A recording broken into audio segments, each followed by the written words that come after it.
Praise the Lord church. प्रभु का धन्यवाद, एक और उसने हमें ये मौका दिया कि हम सब मिलकर उसके नाम की बड़ाई, उसकी महिमा कर सके। आइए अपने मनों को तैयार करें, पवित्र आत्मा का स्वागत करें और इस आराधना में जुड़े जो आत्मा और सच्चाई से हमारे मनों से आज उठे और हमारे प्रभु को भाए। आइए मिलकर हम उसको एग्जॉल्ट करें, वो जो सिंहासन पर है, जो सारे आदर सारी महिमा के योग्य है। Blessing and honour, glory and power. Thank you Jesus. आनंद के साथ उसकी स्तुति करते हुए blessing and honour, blessing and honour, glory and power be to the ancient of days. From every nation, all of creation, bow before the ancient of days. Blessing and honor, blessing and honor, glory and power be to the ancient of days. From every nation, all of creation, bow before the ancient of days. Every tongue in heaven and earth shall declare your glory. Every knee shall bow at your throne in worship. You will be exalted, O God, and your kingdom shall not pass away, O ancient of days. Your kingdom shall reign. Your kingdom shall reign over all the earth, all the earth. Sing it to the ancient of days. For I can compare to your matchless one, matchless one. Sing it to the ancient of days. For every tongue in heaven and earth shall declare your glory. Every knee shall bow at your throne in worship. You will be exalted, O God, and your kingdom shall not pass away, O ancient of days. मिलकर कहे बरकत और इज्जत, महिमा और सामर्थ, बरकत और सताए, महिमा और सामर्थ दोगे परमेश्वर तेरी है। सारी सृष्टि के कण कण, सारी जाति के सब जन दोगे परमेश्वर सब कुछ दे। सारी जुबानें स्वर्ग और पृथ्वी की महिमा करेंगे, सब घुटने टेकेंगे, सब तेरी आराधना में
परमेश्वर है, वही आदि है, वही अंत है, वही अल्फा और ओमेगा है, वही सारी सृष्टि का रचने वाला है और मुझ पर और आप पर अपनी करुणा करने वाला है। आइए उस यीशु को सराहें, उस परमेश्वर की आराधना करें।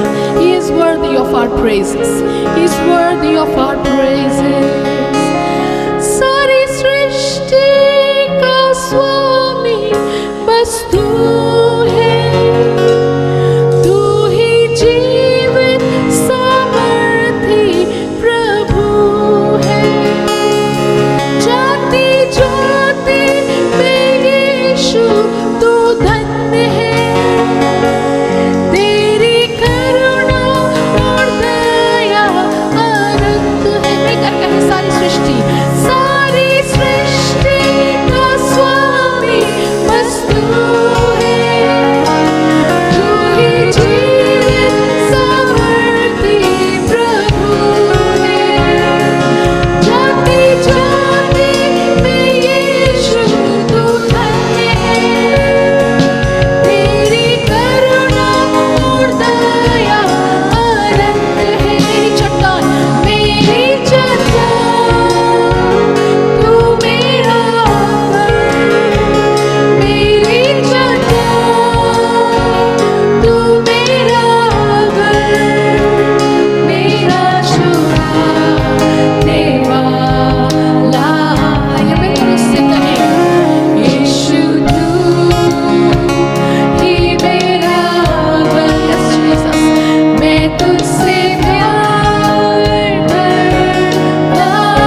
बात का अंगीकार करें, यीशु तू हमारा प्रभु है।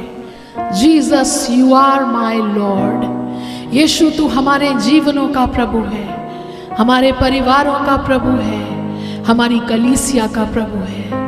आपकी प्रभुता के अधीन प्रभु आज हम सब होते हैं। आज पूरी कलीसिया प्रभु एक बार फिर से हम आपके लॉर्डशिप के आगे अपने आप को सबमिट करते हैं और कहते हैं आप ही प्रभु हैं, आप ही राजा हैं, आप ही बल हैं। प्रभु इस आराधना को ग्रहण करें प्रभु।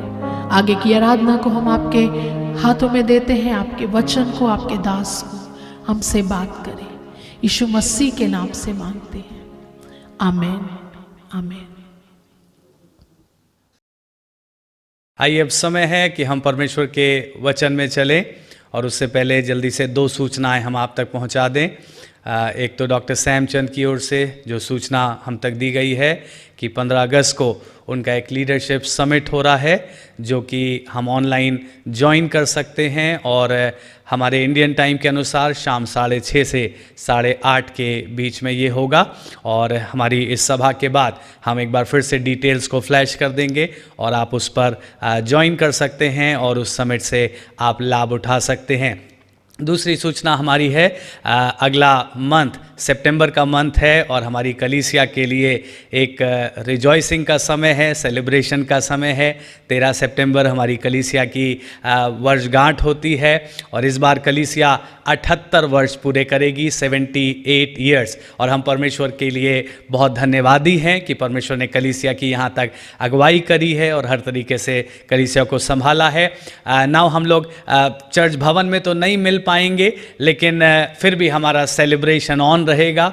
और ठीक उसी प्रकार से जैसे हर वर्ष हम 11, 12, 13 3 दिन की सभाएं करते आए हैं, हम इस बार भी 3 दिन की सभाएं करेंगे और इसी ऑनलाइन माध्यम से, यूट्यूब के माध्यम से हम मिल करके अपने परमेश्वर की आराधना करेंगे और उसको धन्यवाद देंगे। सो आपसे रिक्वेस्ट ये है, इन 3 दिनों को याद रखिए और ख़ास तौर से अभी से प्रार्थना करना शुरू करिए ताकि 11, 12, 13 3 दिन में परमेश्वर की उपस्थिति हम सब के मध्य में बहुत अधिकाई से हो और हम सब एक जलसा मना सकें और परमेश्वर की आशीषों को अधिकाई से प्राप्त कर सकें। तो ज़रूर अपनी कलीसिया को दुआ में याद रखिए। आने वाले मंथ 11, 12, 13 की मीटिंग्स के लिए भी दुआ करते रहिए ताकि प्रभु हम सबको उसमें बड़ी आशीष दे। आइए अब हम परमेश्वर के वचन में चलें और आज की बात जो मुझे आप तक पहुंचानी है, पिछले सप्ताह ये मेरे हृदय पर बहुत भारी रही।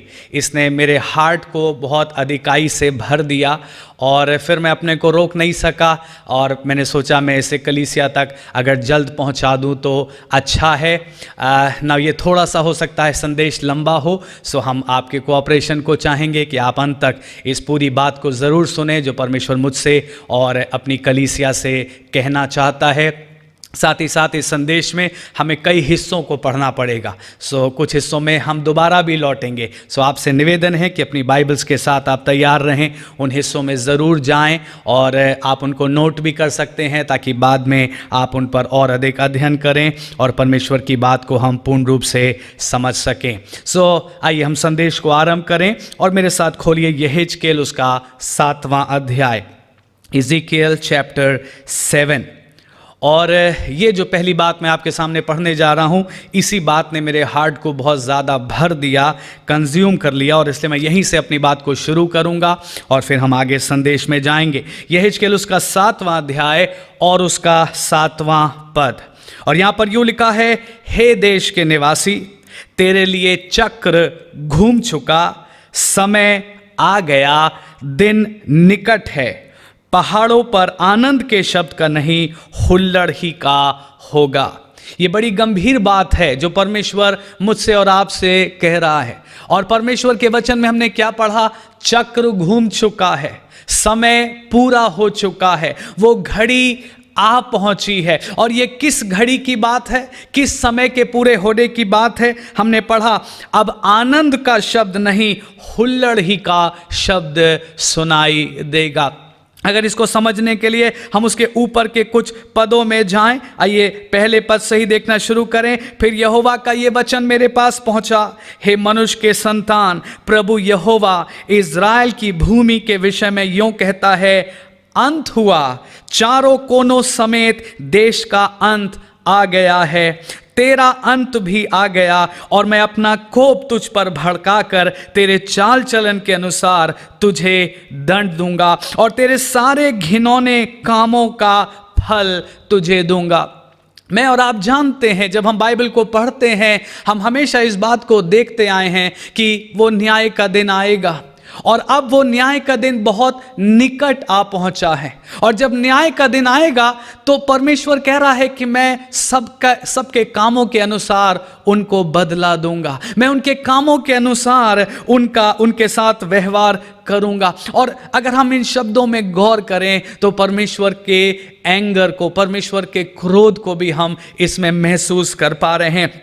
अगर आप चौथे पद को देखिए, मेरी दया दृष्टि तुझ पर ना होगी और ना मैं कोमलता करूंगा। थोड़ा सा यहीं रुक जाएं। ये शब्द दया, कोमलता, ये सारे शब्द उस एक शब्द से निकलते हैं, मर्सी, परमेश्वर की करुणा से। और हम सब हमेशा से जानते हैं परमेश्वर करुणा करने वाला परमेश्वर है, परमेश्वर मर्सी करने वाला परमेश्वर है। लेकिन सोचिए, एक ऐसा टाइम आ गया है जिसमें परमेश्वर का क्रोध इतना बढ़ गया है कि परमेश्वर कह रहा है नो मोर, अब मैं कोई और कोमलता नहीं करूंगा, मैं कोई और दया दृष्टि नहीं करूंगा। और जब तक तेरे घिनौने पाप तुझ में बने रहेंगे तब तक मैं तेरे चाल चलन का फल तुझे दूंगा। तब तू जान लेगा कि मैं यहोवा हूं, आई एम द लॉर्ड। प्रभु न्याय करेगा तब सारी पृथ्वी के लोग, सारे राज्य के लोग, सारे देश, सारे प्रांतों के लोग जान लेंगे कि यहोवा ही परमेश्वर है। पांचवा पद मेरे साथ देखिए, प्रभु यहोवा यूं कहता है, विपत्ति है, एक बड़ी विपत्ति है, देखो वो आती है, अंत आ गया है, सबका अंत आ गया है, वो तेरे विरुद्ध जागा है, देखो वो आता है।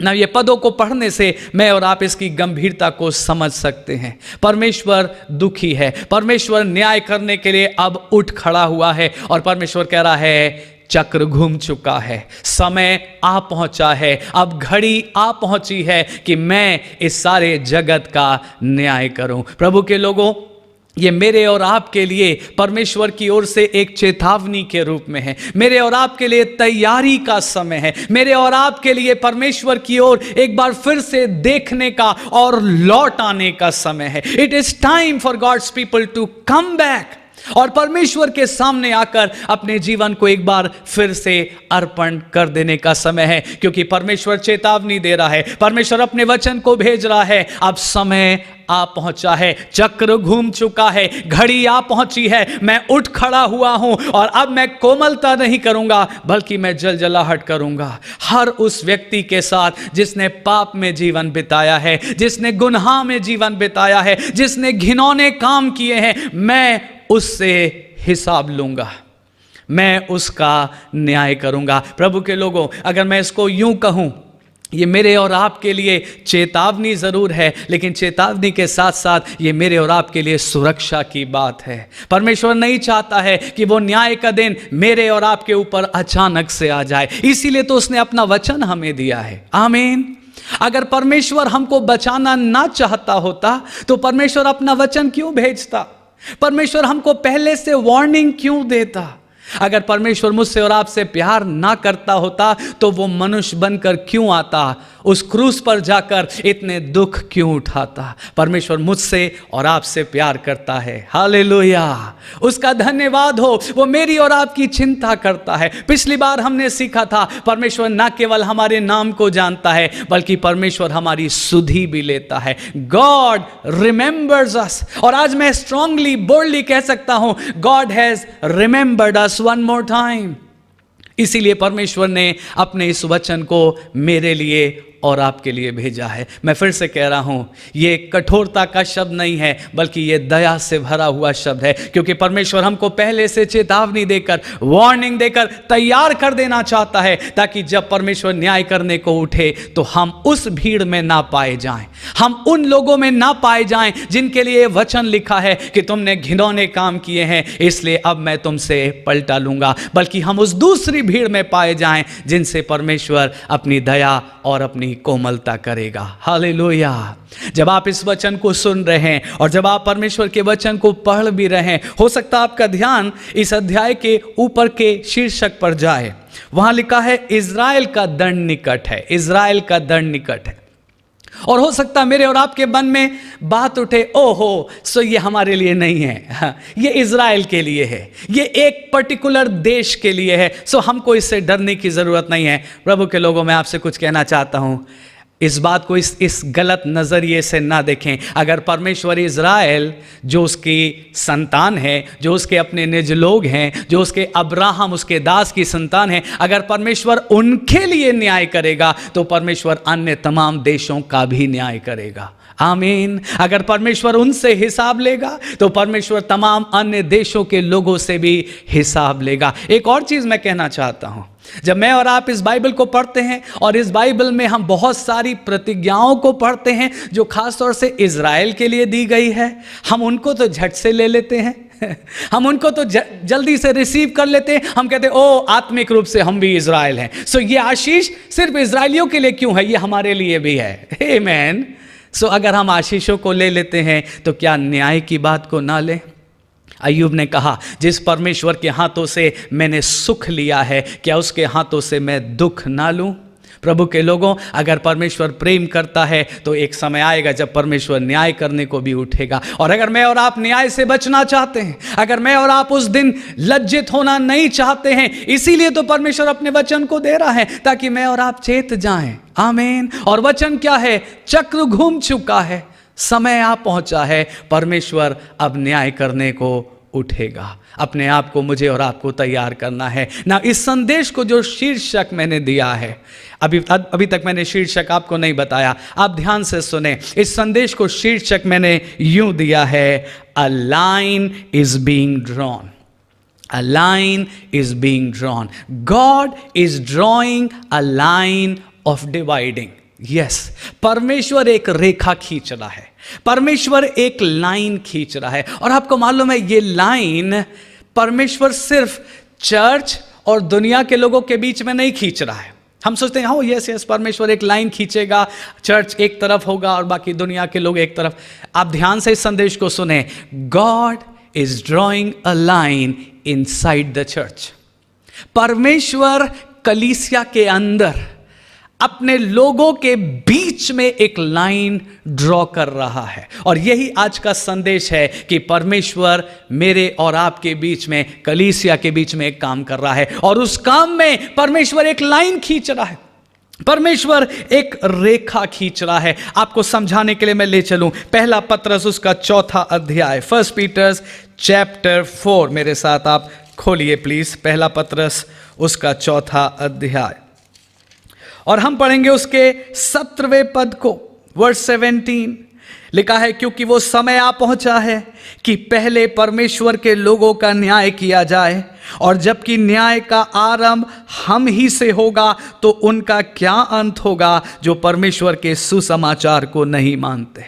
आपने देखा क्या लिखा है? परमेश्वर न्याय शुरू करेगा अपने घर से, अपनी कलीसिया से, अपने लोगों से।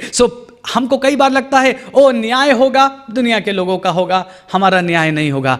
बाइबल क्या कह रही है? पतरस क्या लिख रहा है? पतरस कह रहा है परमेश्वर अपनी कलीसिया से, अपने घर से न्याय को आरंभ करेगा। एक और हिस्से में चलिए मेरे साथ, इब्रानियों उसका 10वां अध्याय और उसका 30 और 31 पद, हिब्रूज चैप्टर 10 वर्स 30 एंड 31।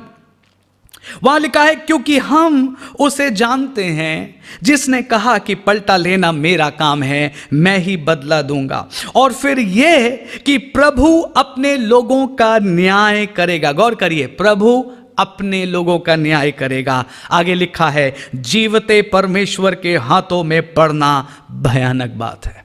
कलीसिया, आज ये वचन मेरे और आपके लिए है, जीवते परमेश्वर के हाथों में पड़ना भयानक बात है। क्या आपको मालूम है यह संभव है कि कोई व्यक्ति उद्धार पाने के बाद भी मिस कर जाए? क्योंकि अगर यह संभव नहीं होता तो यीशु मसीह ने ऐसी चेतावनी ना दी होती कि देखो प्रार्थना करते रहना, सचेत रहना, ऐसा ना हो कि वो दिन तुम पर अचानक से आ जाए। यीशु मसीह ने एक कलीसिया को चेतावनी दी, सावधान रहना कोई तुम्हारे मुकुट को छीन ना ले। राइट। एक कलीसिया को चेतावनी दी, मैं तुम्हें उगल दूंगा अगर तुमने अपनी दशा को नहीं सुधारा, अगर तुमने अपने जीवन को नहीं सुधारा। I am about to spew you, मैं तुमको उगलने पर हूं, क्योंकि ना तू ठंडा है ना तू गर्म है, तू गुनगुना है। प्रभु के लोगों, ध्यान दें, ध्यान दें। इट इज पॉसिबल कि कोई व्यक्ति अच्छी शुरुआत करे लेकिन अच्छा अंत ना कर पाए। इट इज पॉसिबल कि कोई व्यक्ति एक समय बहुत अच्छा विश्वास में मजबूत व्यक्ति हो लेकिन बाद में बैकस्लाइड कर जाए। क्या बाइबल में ऐसी बातों को आपने नहीं पढ़ा है? क्या बाइबल में ऐसे लोगों के बारे में आपने नहीं पढ़ा है? क्या आपने शाऊल राजा के बारे में नहीं पढ़ा, जिसकी शुरुआत तो बड़ी ग्लोरियस हुई थी, उसके ऊपर परमेश्वर का आत्मा बल से उतरा, यहां तक कि सारे देश में चर्चा फैल गई, क्या शाऊल भी नबियों में है? क्योंकि शाऊल नबूवत करने लगा था, भविष्यवाणी करने लगा था। लोग कहने लगे थे शाऊल भी प्रॉफिट हो गया है, शाऊल के ऊपर भी भविष्यवाणी का आत्मा उतर आया। What a glorious start! लेकिन उसका अंत कैसा हुआ?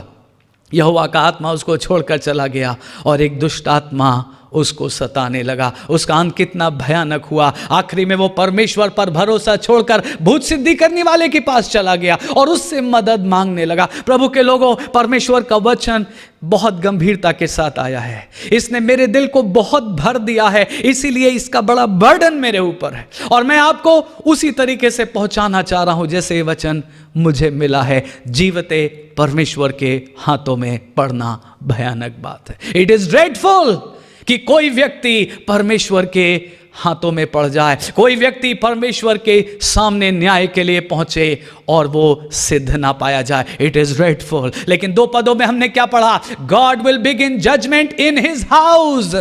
ध्यान रखिएगा इस बात को, परमेश्वर अपने घर से न्याय शुरू करेगा, परमेश्वर अपनी कलीसिया से न्याय शुरू करेगा, परमेश्वर अपने लोगों से न्याय शुरू करेगा और उसके बाद दुनिया के लोगों का न्याय करेगा। He will begin judgment from his own people.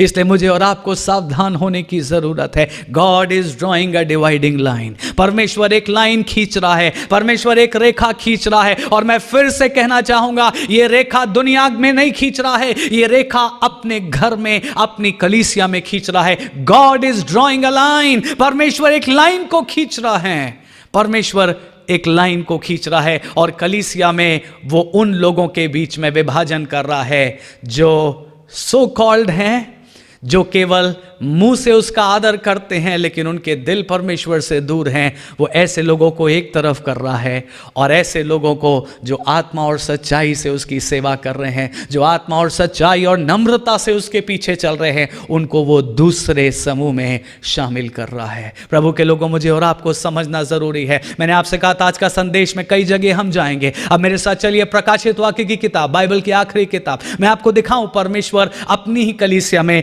Line draw कर रहा है। सबसे पहले पढ़ेंगे प्रकाशित वाक्य उसका 11वां अध्याय, Revelation chapter 11 verse 1 and verse 2। प्रकाशित वाक्य 11वां अध्याय वर्स 1 एंड वर्स 2, पहला और दूसरा पद। फिर मुझे मापने के लिए एक सरकंडा दिया गया और किसी ने कहा, उठ, परमेश्वर के मंदिर और वेदी और उसमें उपासना करने वालों को नाप ले। ओह, परमेश्वर ने एक नापने का सरकंडा दिया, एक मेजरिंग रॉड दी और क्या कहा?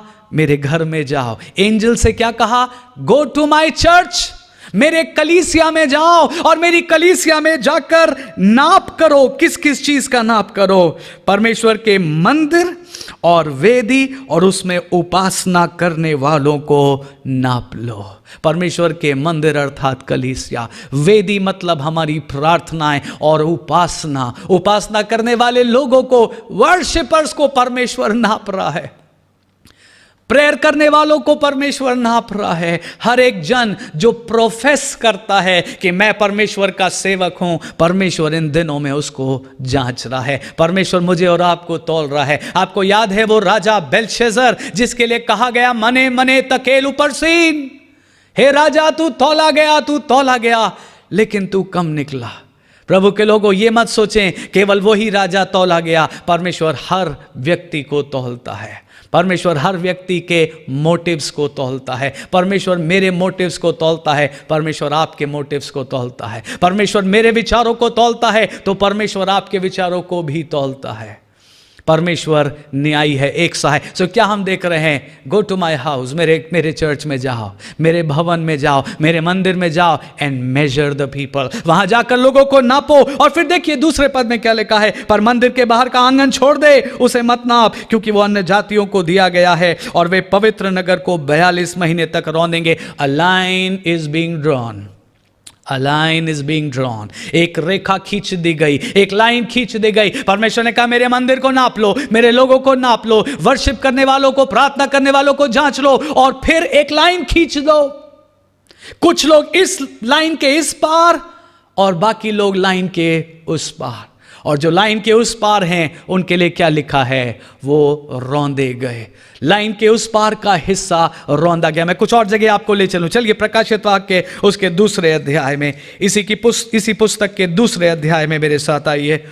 और यहां 7 कलीसियाओं को पत्र हैं, 7 चर्चेस। और मैं आपको 2-3 पत्र में दिखाऊं कैसे परमेश्वर चर्च के अंदर, कलीसिया के अंदर एक लाइन को ड्रॉ कर रहा है। चलिए मेरे साथ पहले दूसरा अध्याय 14-15 पद। पिरगमुन की कलीसिया, पर मुझे तेरे विरुद्ध कुछ बातें कहनी हैं, क्योंकि तेरे यहां कुछ ऐसे हैं जो बलाम की शिक्षा को मानते हैं, वैसे ही तेरे यहां कुछ ऐसे हैं जो निकुलाइयों की शिक्षा को मानते हैं। यीशु मसीह पिरगमुन की कलीसिया को क्या कह रहा है?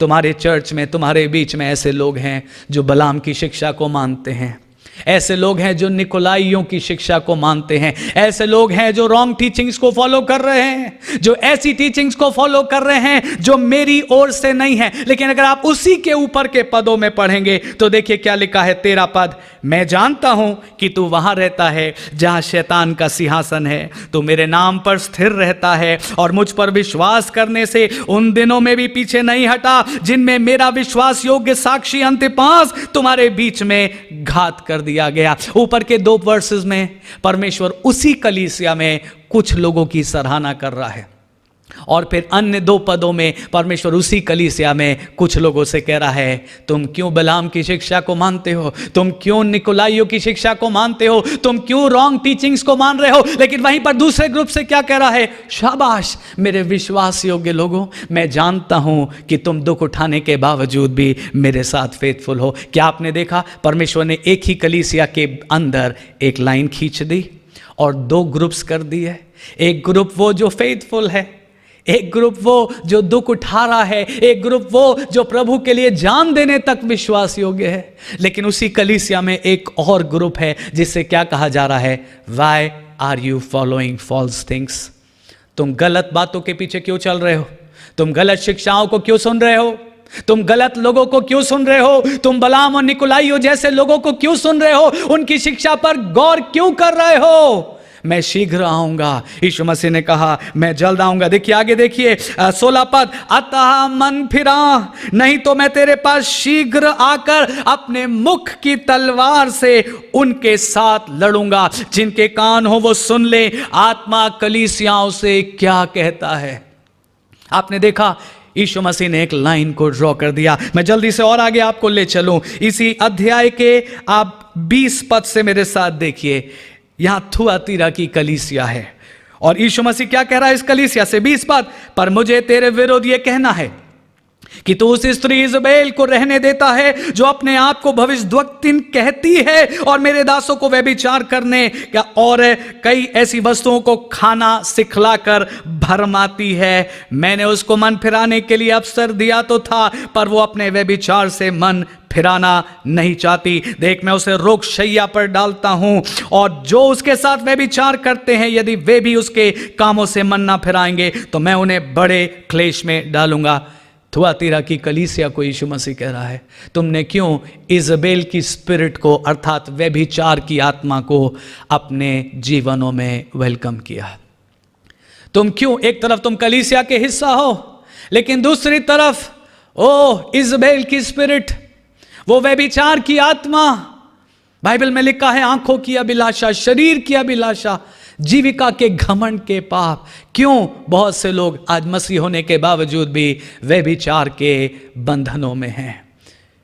क्यों आज बहुत से लोग ऐसी बातों के एडिक्टेड हैं जो हम जानते हैं it is false, it is not pure, और ऐसी चीज़ें हमको रॉन्ग डायरेक्शन में ले जा रही हैं। आप आगे खुद पढ़ सकते हैं, यीशु मसीह ने कुछ बहुत कठोर न्याय की बातें ऐसे लोगों के लिए कही। लेकिन फिर आगे आइए 24 पद देखिए, पर तुम थुआतीरा के बाकी लोगों से जितने इस शिक्षा को नहीं मानते और उन बातों को जिन्हें शैतान की गहरी बातें कहते हैं नहीं जानते, मैं ये कहता हूं कि मैं तुम पर और बोझ ना डालूंगा, पर हां जो कुछ तुम्हारे पास है उसे मेरे आने तक थामे रहना, क्योंकि जो जय पाए और मेरे कामों के अनुसार अंत तक करता रहे, मैं उसे जाति जाति के लोगों पर अधिकार दूंगा। हालेलुया। देखिए अगेन यीशु मसीह ने इस कलीसिया में एक लाइन ड्रॉ कर दी, और यीशु मसीह ने क्या कहा, थुआतीरा की कलीसिया में कुछ लोग हैं जो इजबेल की स्पिरिट के पीछे, व्यभिचार की बातों के पीछे लगे हैं।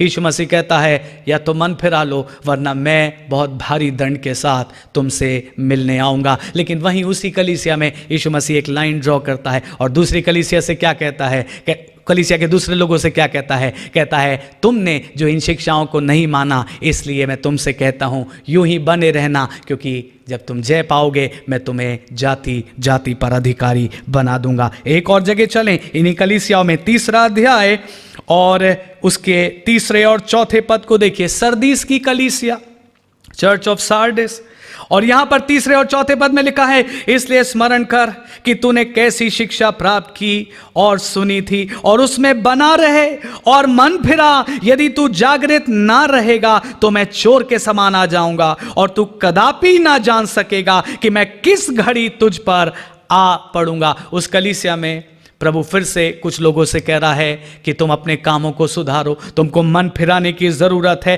तुमको याद रखने की ज़रूरत है कि तुमने कैसी शिक्षा सुनी थी, कैसी शिक्षा प्राप्त की थी, और ना केवल याद करो बल्कि उसमें बने रहो। मैं इस समय दुआ करके चर्च के सभी लोगों से और ख़ास तौर से जवान बच्चों से कहना चाहता हूँ, आप याद रखें आपको परमेश्वर की कैसी शिक्षाएं दी गई हैं।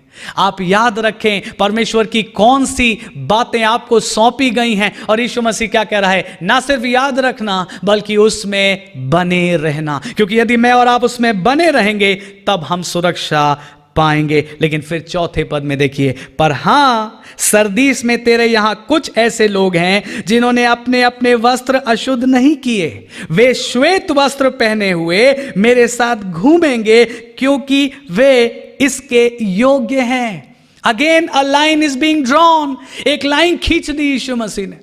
एक ही कलीसिया में 2 ग्रुप्स हैं। एक ग्रुप से यीशु मसीह क्या कह रहा है, तुम भूल गए हो शिक्षाओं को, याद करो, उन शिक्षाओं में अपने आप को स्थिर करो, क्योंकि नहीं करोगे तो मैं न्याय करने को बहुत जल्द आने वाला हूं। लेकिन उसी कलीसिया में अन्य लोगों से क्या कह रहा है प्रभु कह रहा है, क्योंकि तुमने अपने वस्त्र अशुद्ध नहीं किए, क्योंकि तुम अपने को पवित्र बनाए रखे हो, इसलिए तुम मेरे साथ घूमोगे, तुम मेरे साथ निवास करोगे, क्योंकि तुम इसके योग्य हो। सो प्रभु के लोगों, अभी हमने क्या देखा, अभी हम संदेश की शुरुआत में हमने देखा यीशु मसीह एक लाइन ड्रॉ कर रहा है, यीशु मसीह एक लाइन खींच रहा है, और वो लाइन बाहर की दुनिया में नहीं, अपनी कलीसिया ही में, अपने लोगों के बीच में यीशु मसीह एक लाइन को ड्रॉ कर रहा है। आइए अब हम दूसरी जगह पर चलें, कुछ और जगह पर चलकर हम देखें कैसे यीशु मसीह इस लाइन ऑफ डिवाइडिंग को ला रहा है। मेरे साथ खोलिए मत्ती रचित सुसमाचार, उसका 25वां अध्याय 31 से 33 पद तक हम देखेंगे। Matthew 25 verse 31 to 33। जब मनुष्य का पुत्र अपनी महिमा में आएगा और सब स्वर्गदूत उसके साथ आएंगे, तो वो अपनी महिमा के सिंहासन पर विराजमान होगा और सब जातियां उसके सामने इकट्ठा की जाएंगी। और जैसे चरवाहा भेड़ों को बकरियों से अलग कर देता है, वैसे ही वो उन्हें एक दूसरे से अलग करेगा। वो भेड़ों को अपनी दाहिनी ओर और बकरियों को बाईं ओर खड़ा करेगा। ना ये मशहूर हिस्सा है, मैं और आप इसको कई बार पढ़ चुके हैं, और अगर आप नहीं जानते तो आप बाद में इसको आगे पढ़कर देख सकते हैं। यीशु मसीह सब लोगों के बीच में एक डिवाइडिंग लाइन को खींचेगा, और लिखा है भेड़ों को अपनी दाहिनी ओर और बकरियों को अपनी बाईं ओर कर देगा। और फिर वो भेड़ों से कहेगा, जो भेड़ें जो उसके लोगों की ओर दर्शाती हैं, यीशु मसीह उनसे कहेगा, हे मेरे पिता के धन्य लोगों, आओ मेरे राज्य में शामिल हो जाओ। मैं भूखा था, तुमने मुझे रोटी खिलाई। मैं जेल में था, तुम मुझसे मिलने आए। मैं नंगा था, तुमने मुझे वस्त्र पहनाए। और तब वो लोग कहेंगे, हे प्रभु, कब हमने कब आपको देखा और आपके लिए ऐसा कुछ भी किया। और फिर यीशु उनसे कह देगा, जो कुछ तुमने किसी छोटे से छोटे के साथ किया वो तुमने मेरे साथ किया। लेकिन फिर वो दूसरी ओर के लोगों की तरफ घूमेगा और उनसे कहेगा, तुम शापित लोग हो, क्योंकि तुमने मेरी सेवा नहीं करी। तुमने मुझे भूखा देखा और रोटी नहीं खिलाई। तुमने मुझे नंगा देखा और वस्त्र नहीं पहनाए। तुमने मेरी चिंता नहीं करी, मेरी सुधि नहीं ली। और वो लोग कहेंगे, प्रभु कब हमने कब आपको देखा और आपके लिए ये सब कुछ नहीं किया। और यीशु उनसे कहेगा, जो कुछ तुमने छोटे से छोटे के साथ नहीं किया वो तुमने मेरे साथ भी नहीं किया। लेकिन हम फिर से क्या देख रहे हैं? अ डिवाइडिंग लाइन, एक विभाजन की रेखा यीशु मसीह खींच रहा है। आइए एक और हिस्से में चलें। मलाकी की पुस्तक पुराने नियम में आखिरी किताब, बुक ऑफ मलाकी है।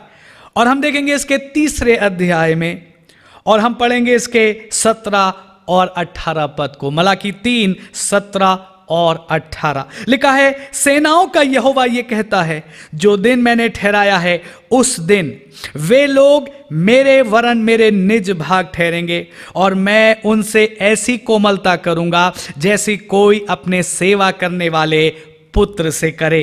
तब तुम फिर कर धर्मी और दुष्ट का भेद, अर्थात जो परमेश्वर की सेवा करता है और जो उसकी सेवा नहीं करता, उन दोनों का भेद पहचान सकोगे।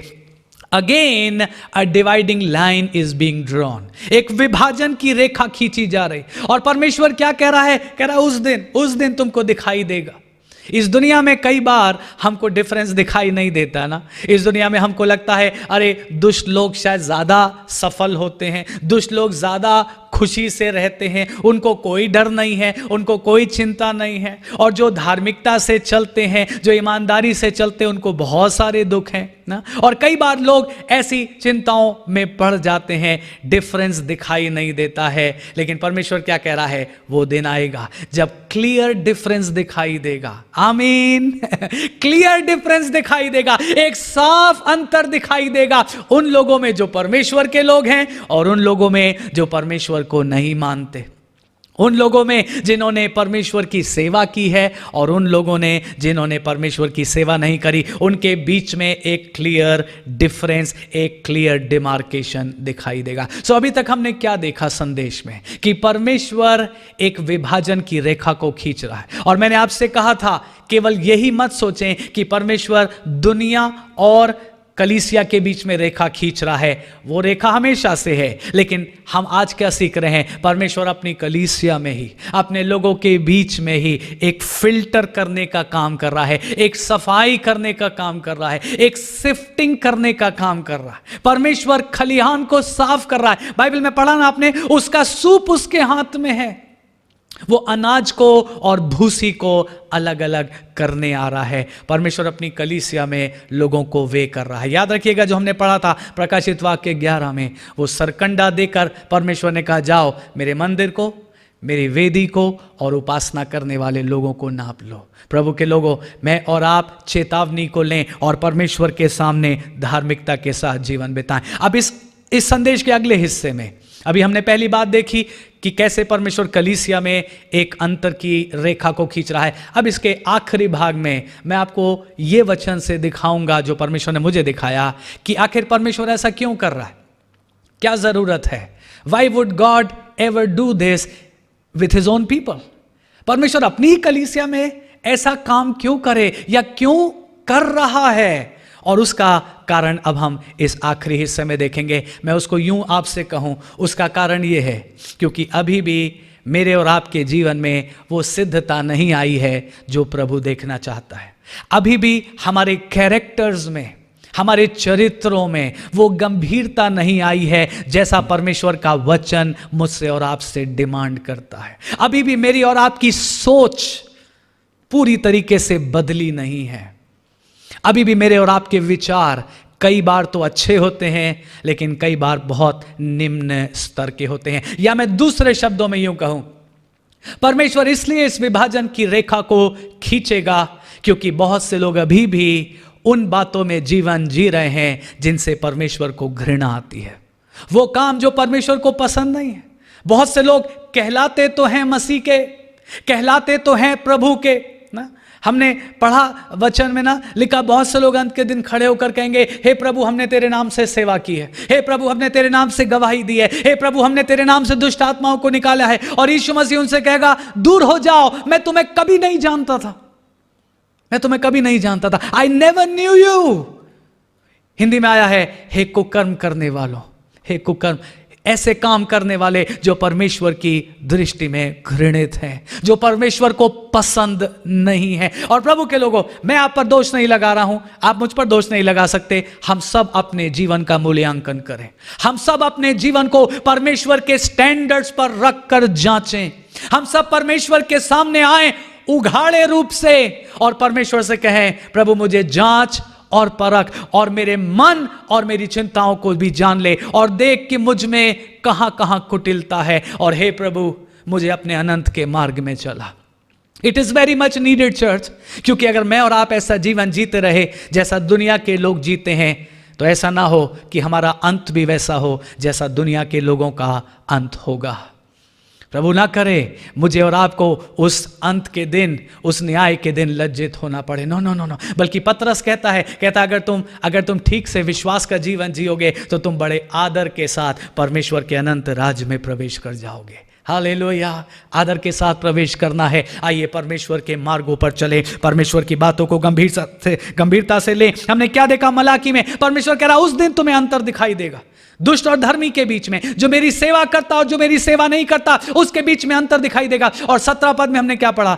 मैं अपने लोगों के साथ ऐसी कोमलता करूंगा जैसे कोई सेवा करने वाले पुत्र के साथ करता हो। हालेलुया, कोई अपने सेवा करने वाले पुत्र के साथ जो कोमलता करता है। आइए फिर से लौटें यहेजकेल 7 अध्याय में, जहां से हमने आज के संदेश को शुरू किया।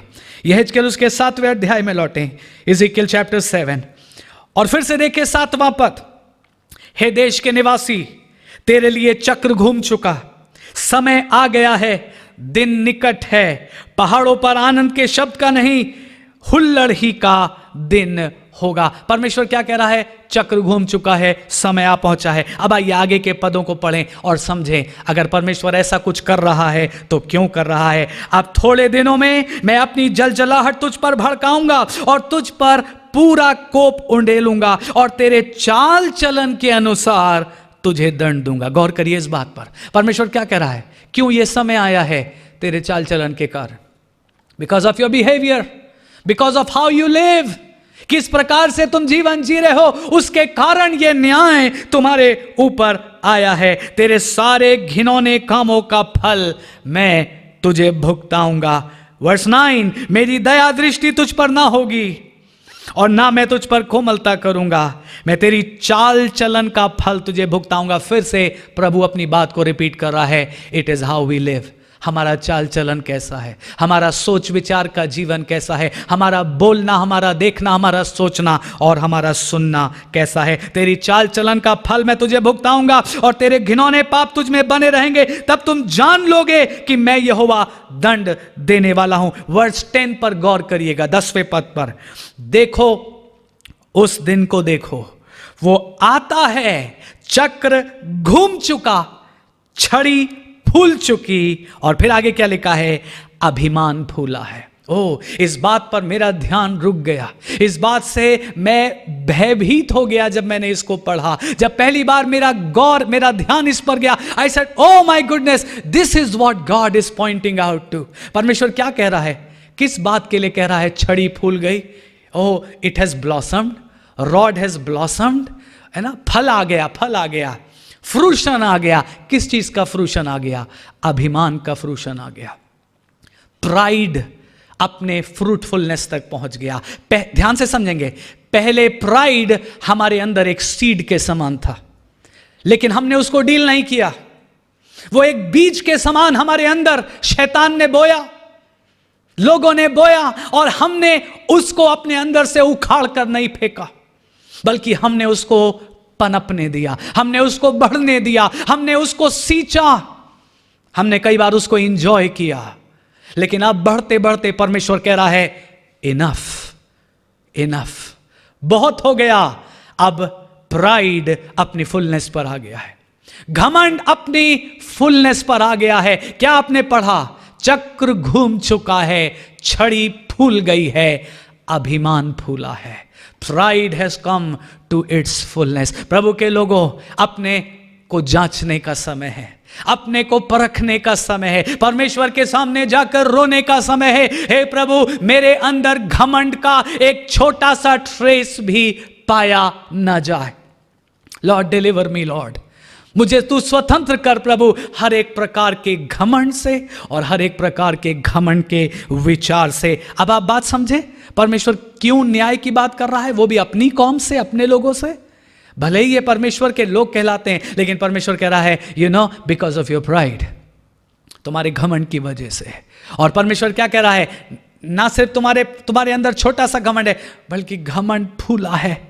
It has come to its blossom, its fruition, वो बढ़ गया है। Oh my goodness. और परमेश्वर कह रहा है, इसलिए न्याय का समय आ पहुंचा है। वर्स 11 देखिए, उपद्रव बढ़ते बढ़ते दुष्टता बन गया है। मार्केट जब शुरू हुआ था तो इस आकार में नहीं था, जब शुरू हुआ था तो इतना भयानक नहीं था, लेकिन गलती हमारी, हमने उसको डील नहीं किया। गलती हमारी, हमने पवित्र आत्मा की बात को इग्नोर किया, और करते करते आज हम ऐसे समय पर आ गए हैं जब घमंड इतना बढ़ गया है कि उसने दुष्टता का रूप ले लिया है, ईवल का उसने रूप ले लिया, विकेडनेस का उसने रूप ले लिया। गॉड्स पीपल, आज भी समय है। परमेश्वर ने अपने इस वचन को भेजा है क्योंकि उसने मुझे रिमेंबर किया है, उसने आपको रिमेंबर किया है। और परमेश्वर आज हमको वार्न कर रहा है, मैं अपनी कलीसिया ही से न्याय शुरू करूंगा। I will begin judgement from my house. It is dreadful to fall in the hands of mighty God. उस सर्वशक्तिमान के हाथों में पड़ना एक भयानक बात है। आगे देखिए क्या लिखा है, उपद्रव बढ़ते बढ़ते दुष्टता का दंड बन गया है, अब उनमें से कोई ना बचेगा, और ना उनकी भीड़ भाड़ और ना उनके धन में से कुछ रहेगा, और ना उनमें से किसी के लिए विलाप सुनाई पड़ेगा। काश समय होता और हम इसको और अधिक पढ़ते जाते, लेकिन आप चाहें तो इसको बाद में पढ़ सकते हैं। परमेश्वर कह रहा है, घमंड के कारण मैं लोगों का न्याय कर दूंगा, घमंड के कारण मैं लोगों से पलटा ले लूंगा। अगर आप आगे इसी अध्याय को पढ़ेंगे, आपको आज की परिस्थिति से सिमिलर बहुत सी बातें दिखाई देंगी, बहुत सारी चीजें। 12वां पद अगर आप देखिए, समय आ गया, दिन निकट आ गया, ना तो मोल लेने वाला आनंद करे, ना बेचने वाला शोक करे। आज यही तो हालत है, ना खरीदने वाला खुश है, ना बेचने वाला खुश है, क्योंकि उनकी सारी भीड़ पर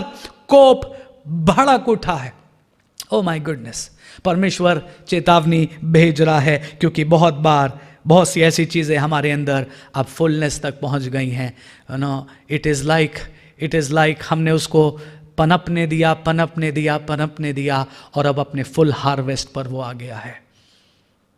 वो घमंड है, वो लालच है, वो अडल्ट्री की बातें हैं, वो खराब बातों को देखना, खराब बातों को बोलना, वो बुराई है, वो चतुराई है, वो चालाकी है, वो चालबाजी है, वो क्रूकेड वेज है, विकेडनेस है। अभी हमने पढ़ा ना, हमने उनको डील नहीं किया। जब परमेश्वर ने हमको पॉइंट आउट किया, हमने उसको अपने अंदर से उखाड़ कर क्यों नहीं फेंक दिया। लेकिन आज परमेश्वर कह रहा है, अब वो अपने फुलनेस तक है, और इसलिए अब न्याय का समय आ पहुंचा। फिर से लौटिए मेरे साथ मलाकी की किताब में। मैंने आपसे कहा था कुछ हिस्सों में हमको बार बार लौटना पड़ेगा। मलाकी की किताब में मेरे साथ प्लीज लौटिए। और हम उसके 3रे अध्याय से देख रहे थे, 17-18 पद हम देख चुके हैं, अब थोड़ा ऊपर के पदों को देखेंगे।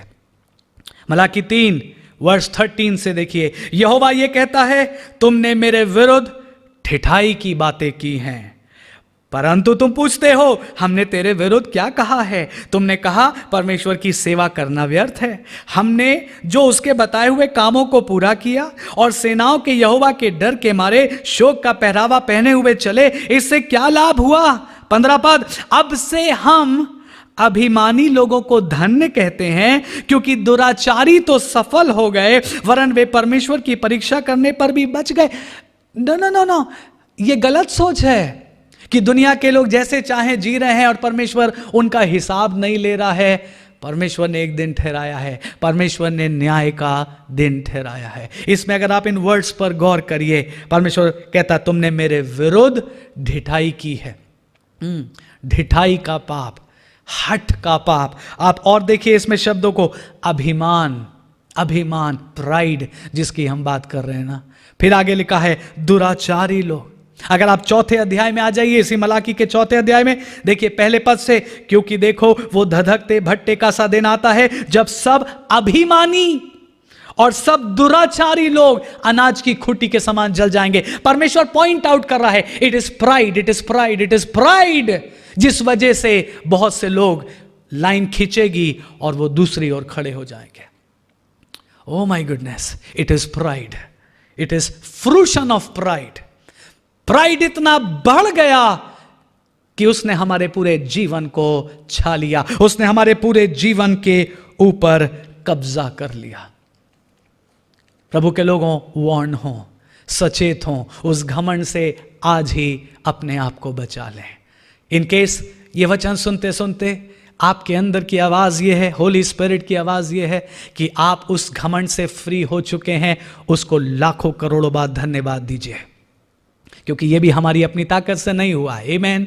ये भी हमारी अपनी खूबी से नहीं हुआ है, ये भी उसका काम है, उसका वर्क है, और हम जितना भी उसको धन्यवाद दें वो कम होगा। लेकिन अगर कहीं पर भी पवित्र आत्मा पॉइंट आउट कर रहा है, अगर एक ट्रेस भी हमारे अंदर घमंड का पाया जाता है, एक ट्रेस भी हमारे अंदर बुराई का पाया जाता है, चालाकी का पाया जाता है, डिसेप्शन का पाया जाता है, आज उससे हमको फ्री होने की जरूरत है। आमीन। आप सहमत हैं मेरे साथ प्रभु के लोगों? परमेश्वर ने मुझे और आपको रिमेंबर किया है, इसलिए अपना ये वचन दिया। जब मैं ये वचन तैयार कर रहा था, मेरा ध्यान इस बात पर गया कि प्राइड के बहुत सारे फॉर्म्स हैं, बहुत सारे एक्सप्रेशंस हैं। कोई नहीं कहता कि मेरे अंदर घमंड है, लेकिन उसके एक्सप्रेशंस, मैं बाइबल से कुछ स्टेटमेंट्स आपके सामने पढ़ूं, आप समझ जाएंगे घमंड के अलग अलग एक्सप्रेशन, अलग अलग तरीके से घमंड दिखाई देता है। मैं अपना सिंहासन और ऊंचा करूंगा, मैं परम प्रधान के तुल्य हो जाऊंगा। पढ़ा है आपने ये स्टेटमेंट? लूसीफर ने कहा था, मैं अपने सिंहासन को परमेश्वर के सिंहासन के बराबर कर दूंगा, मैं अपने पर्वत को परमेश्वर के पर्वत के बराबर कर दूंगा। सुनिए सुनिए, it is self exaltation. Self exaltation is nothing else but pride. अपने आप को बढ़ाना, सेल्फ प्रमोशन। इवन मिनिस्ट्री में अफसोस की बात है जब कोई जन कंपटीशन में आ जाए। अफसोस की बात है जब मिनिस्ट्री में हम कुछ ऐसा करने की कोशिश करें जिससे हम दूसरे से आगे बढ़ जाएं। Self exaltation, we need to repent for it. हमें ऐसी बातों के लिए तौबा करने की जरूरत है। प्रभु के लोगों, ये सिर्फ शैतान लूसीफर के ही शब्द नहीं हैं, ये बहुत से दुनिया के लोगों के भी शब्द हैं। वो अपने को दूसरे से बढ़ाने की कोशिश करते हैं, और लूसीफर का क्या हश्र हुआ बिकॉज ऑफ दैट प्राइड। एक और स्टेटमेंट सुनिए, क्या ये सब कुछ मैंने अपने बल से और अपनी ताकत से नहीं बनाया? नबूकदनेस्सर राजा अपने महल की छत पर टहल रहा था और सब कुछ देखने के बाद क्या बोला? Oh, it is my power, it is my wisdom, it is my kingdom. ये सब कुछ मैंने अपनी ताकत से हासिल किया। नो नो नो नो, कुछ भी जो आज मेरे और आपके पास है वो हम डिजर्व नहीं करते। कुछ भी जो आज मेरे और आपके पास है वो हमने अपनी ताकत से नहीं कमाया। It is given to us, हमको दिया गया है। इवन हमारी एक एक सांस हमको दी गई है, हमारी एक एक ब्रेथ परमेश्वर की ओर से दी हुई। टाइम जो मैं और आप इंजॉय करते हैं ना, समय इस दुनिया में जो हमको दिया गया, it is given to us. Good health given to us. एक लंबी लिस्ट है, सब कुछ खुदा से मिला है। कभी भी ये विचार मत आने दें मैंने अपनी ताकत से ये सब कुछ कमाया है। Oh no. एक बार एक जवान व्यक्ति ने एक प्रभु के दास से यूं कहा, I am a self made man.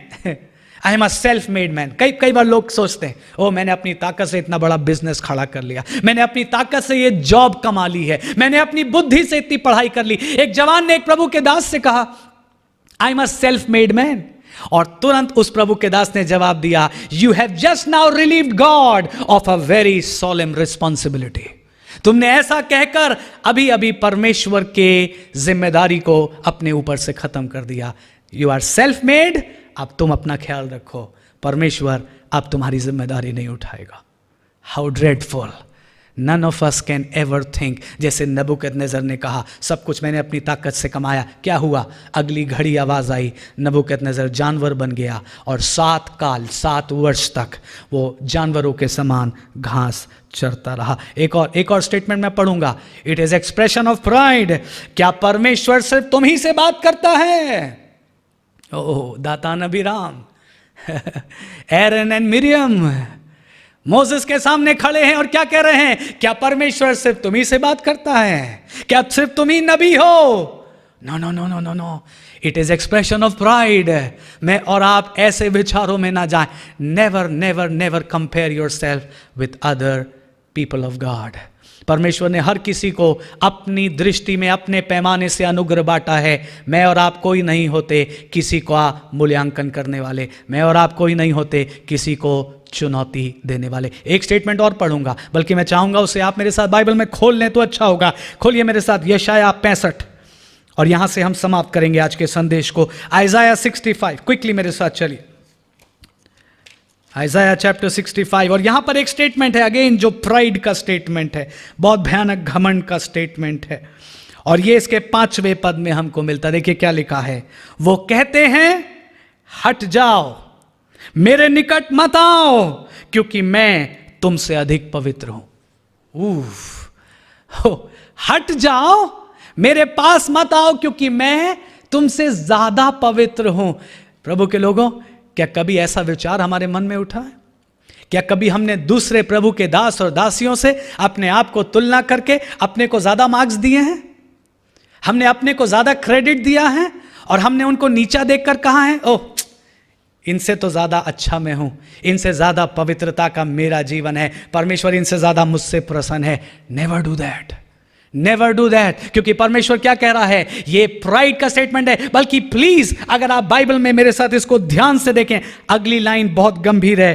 परमेश्वर कहता है ये मेरी नाक में धुएं के समान है। जैसे धुआं हम अगर एकदम से इनहेल कर लें तो हमको अनईजी फील होता ना, इरिटेशन हो जाता ना। अगर ज्यादा देर धुएं में हम रहेंगे तो सांस घुटने लगती ना। परमेश्वर कह रहा मेरी भी सांस घुटती है, मैं भी चोक होता हूं जब मैं तुमसे ऐसी बातों को देखता हूं, जब मैं तुम्हारे मन से ऐसी बातों को उठते हुए देखता हूं, जब मैं तुम्हारे अंदर घमंड देखता हूं, जब मैं तुम्हारे अंदर ऐसे विचार देखता हूं, जब मैं तुम्हारे अंदर अभिमान देखता हूं, मेरी सांस घुटती है। It is like smoke in my nostrils. और आगे कहता है ये उस आग के समान है जो मानो दिन भर जलती रहती है। As if God is saying तुम दिन भर ऐसा सोचते हो और दिन भर तुम मुझे दुख पहुंचाते रहते हो। दिन भर it is smoke in my nostrils, मेरे नथनों में इट इज लाइक स्मोक। और क्या घमंड का स्टेटमेंट है? मैं उनसे ज्यादा पवित्र हूं। ओ नो, ये पवित्रता भी जो मुझे और आपको दी गई है यीशु मसीह के लहू से मिली है, यीशु मसीह की सलीब से मिली है। ना गया होता यीशु मसीह उस सलीब पर, मैं और आप कभी पवित्र नहीं हो पाते। लिखा क्या चीता कभी अपने धब्बों को धो सकता है? नो। उसी प्रकार से मैं और आप अपने पापों को कभी धो नहीं सकते थे, मैं और आप पवित्र नहीं हो सकते थे।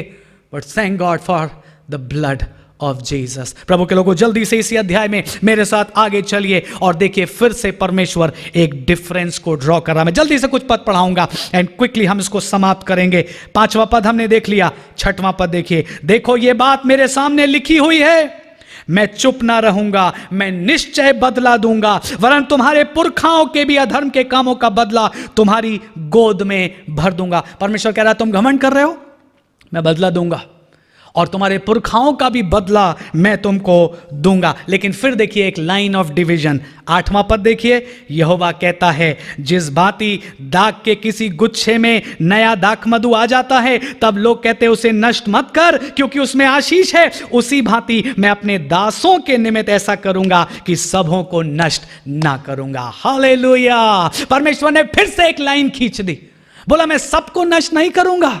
मैं जानता हूं कौन घमंडी है और कौन नम्र है, मैं जानता हूं कौन शुद्ध है और कौन शुद्ध नहीं है। और परमेश्वर लाइन डिवाइड करके कह रहा है जो घमंड में जी रहे हैं मैं उनका तो न्याय करूंगा, लेकिन अपने दासों के साथ मैं ऐसा व्यवहार नहीं करूंगा। आइए चलिए इसी के 10 से 12 पद देखिए जल्दी से। मेरी प्रजा जो मुझे ढूंढती है उसकी भेड़ बकरियां तो शारोन में चरेंगी और उसके गाय बैल आकोर नामक तराई में विश्राम करेंगे। परंतु तुम जो यहोवा को त्याग देते हो और मेरे पवित्र पर्वत को भूल जाते हो, जो भाग्य देवता के लिए मेज पर भोजन की वस्तुएं सजाते हो और भावी देवी के लिए मसाला मिला हुआ दाखमधु भर देते हो, मैं तुम्हें गिन गिन कर तलवार का कौर बनाऊंगा। तुम सब घात होने के लिए झुकोगे, क्योंकि जब मैंने तुम्हें बुलाया तुमने उत्तर ना दिया, जब मैं बोला तब तुमने मेरी ना सुनी, वरन जो मुझे बुरा लगता है वही तुमने नित किया, और जिससे मैं अप्रसन्न होता हूं उसी को तुमने अपनाया। परमेश्वर क्या कह रहा है? परमेश्वर कह रहा है तुम भाग्य पर भरोसा रखते हो, तुम भाग्य की बातें करते हो, तुम भावी कहने वालों के पास जाते हो। अफसोस की बात, बहुत से प्रभु के लोग, बहुत से विश्वासी कहलाने वाले लोग भी इन बातों पर भरोसा रखते हैं। बहुत अफसोस की बात, वो अपने हाथ दिखाते हैं लोगों को और कहते बताओ हमारा भविष्य कैसा होगा। ओ नो, लिखा है क्या इज़राइल को अपने परमेश्वर यहोवा ही से नहीं पूछना चाहिए? अगर आपको आपके भविष्य की चिंता है, परमेश्वर के पास जाइए, परमेश्वर से पूछिए। अपने बच्चों के फ्यूचर की चिंता है, परमेश्वर से जाकर पूछिए, परमेश्वर बताएगा।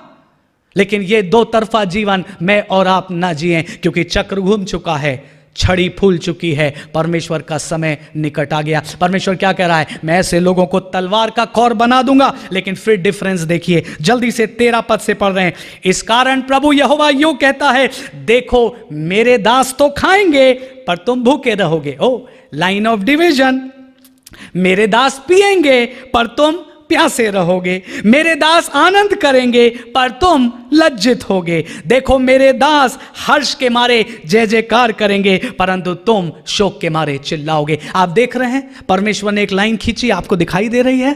परमेश्वर डिफरेंस कर रहा है। आपने पढ़ा था ना मलाकी में, उस दिन दिखाई देगा किसने मेरी सेवा करी और किसने मेरी सेवा नहीं करी। और जिसने मेरी सेवा करी है, मैं उसके साथ ऐसी कोमलता करूंगा जैसे कोई सेवा करने वाले पुत्र के समान करता हो। हालेलुया। मेरे दास खाएंगे पर तुम भूखे रहोगे, मेरे दास पिएंगे तुम प्यासे रहोगे, मेरे दास आनंद मनाएंगे लेकिन तुमको शोक होगा। 15 पद देखिए, मेरे चुने हुए लोग तुम्हारी उपमा दे देकर शाप देंगे और प्रभु यहोवा तुझको नष्ट करेगा, परंतु अपने दासों का दूसरा नाम रखेगा। हालेलुया। परमेश्वर के दासों को नया नाम दिया जाएगा, परमेश्वर के दासों को ऐसा ऑनर दिया जाएगा जो दुनिया के लोगों को नहीं मिलेगा। परमेश्वर का धन्यवाद करें, परमेश्वर का धन्यवाद करें।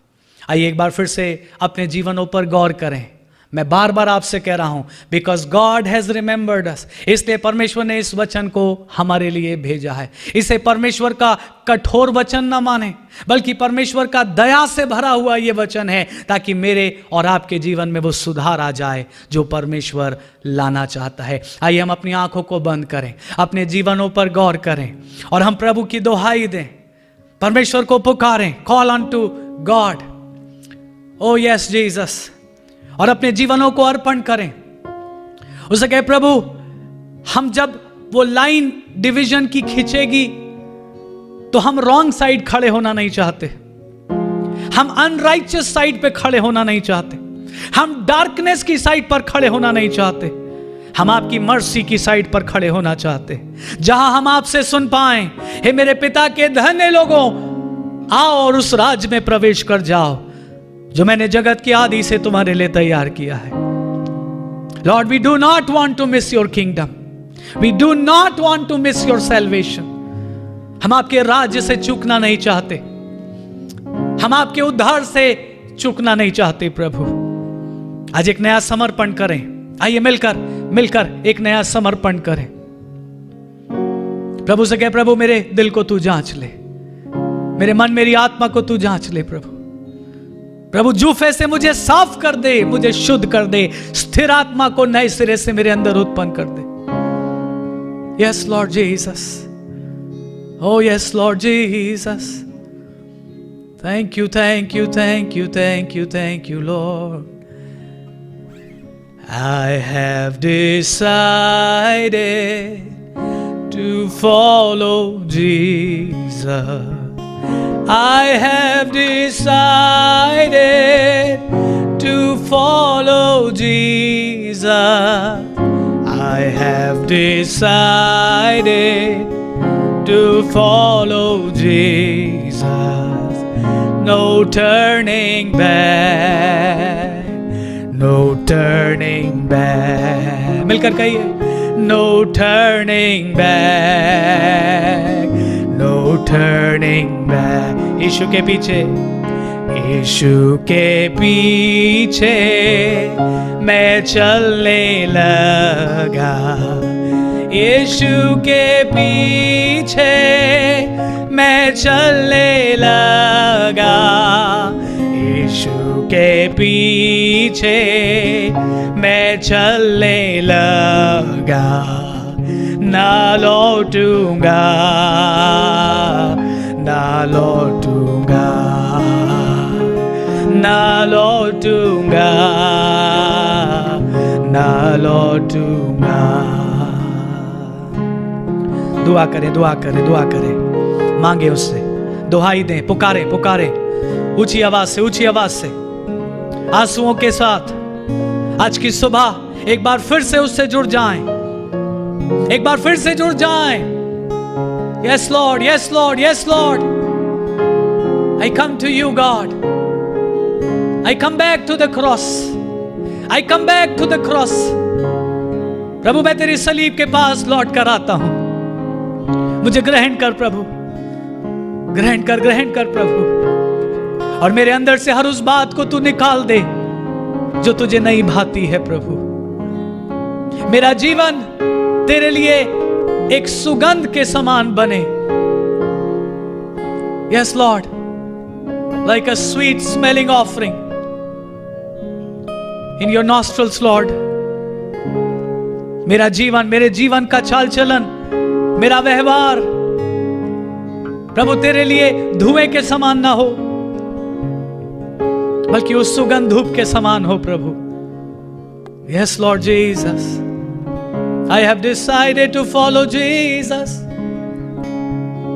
Hallelujah, hallelujah, thank you, thank you, thank you Jesus।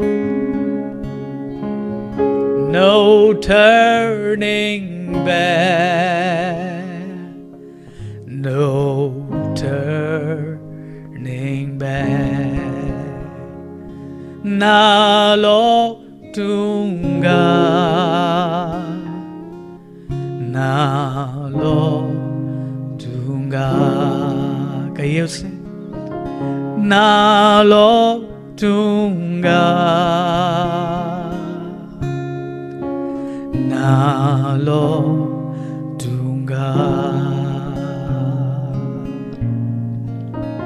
Yes Lord, yes Lord, ना लौटूंगा, ना लौटूंगा। प्रभु धन्यवाद, आपने हम सबको ग्रहण कर लिया। धन्यवाद, आपने अपने वचन की रोशनी में एक बार फिर से हमको प्रकाशित किया है।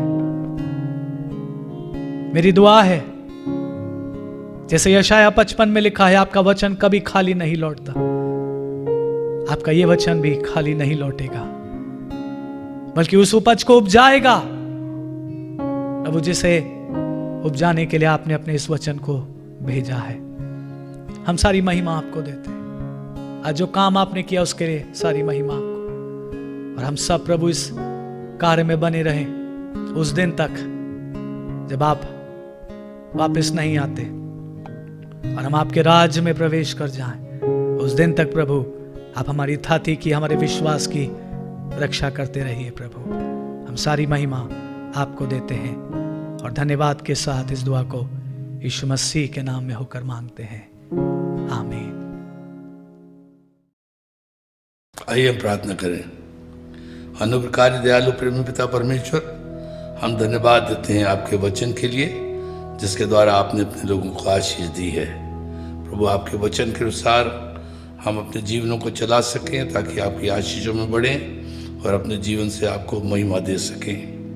इस समय प्रार्थना कर रहे हैं प्रभु, कलीसिया के हर एक व्यक्ति के लिए और परिवारजनों के लिए जो भी बीमार है प्रभु, उन पर दया करें, उनकी बीमारियों से, कष्टों से उनको जल्द आज़ाद करें, चंगाई दें। जो किसी प्रकार की घटी कमी में आपकी दया से उनकी घटी कमी पूरी होने पाए, समस्याओं का लोगों का हल मिलने पाए, आपसे लोग आशीषित हो और आपको और धन्यवाद दे सकें। हम प्रार्थना करते प्रभु इस कोरोना वायरस की महामारी को आप जल्द से जल्द रोक दें।